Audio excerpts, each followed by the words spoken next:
জানাই আইসি সাহেবকে বেলডাঙ্গা থানাতে এই সুষ্ঠু শৃঙ্খলাবদ্ধভাবে রামনবমী পালনের জন্য যিনি মিটিংটা আহ্বান করেছেন।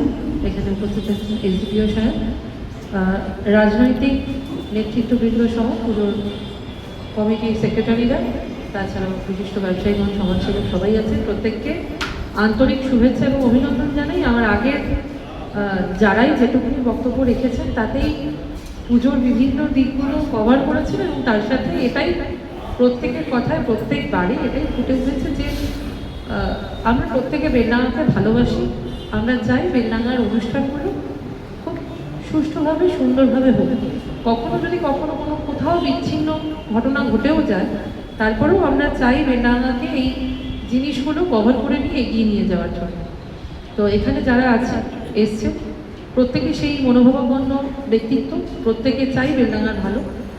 এটা প্রত্যেকের বক্তব্যেও উঠে এসছে এবং এটা আমরা বেশ কয়েকটা অনুষ্ঠান এরমভাবেই দেখলাম যে এত সুন্দরভাবে পার হয়ে গেল।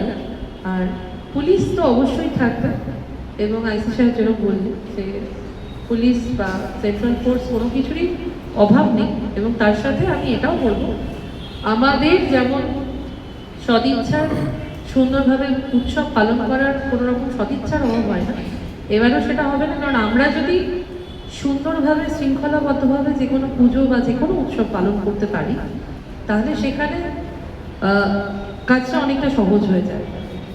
কারণ বাঙালিদের এমনিতেই কথাতেই আছে 12 মাসে 13 পার্বণ, উৎসব অনেক। তার সাথে বেলডাঙ্গাতেও উৎসব আমার বিয়ের পর থেকে এসে মনে হয়েছে একটু বেশি সংখ্যার বেলডাঙ্গাতে উৎসবটা।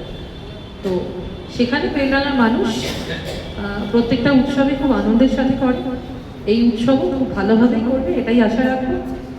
আর কিশোর কাকাও যেটা বললেন যে নিজের উৎসবের আনন্দের জন্য যেন অন্য কারো নিরানন্দের কারণ না ঘটে সেই দিকে সতর্কভাবে দৃষ্টি রাখবো।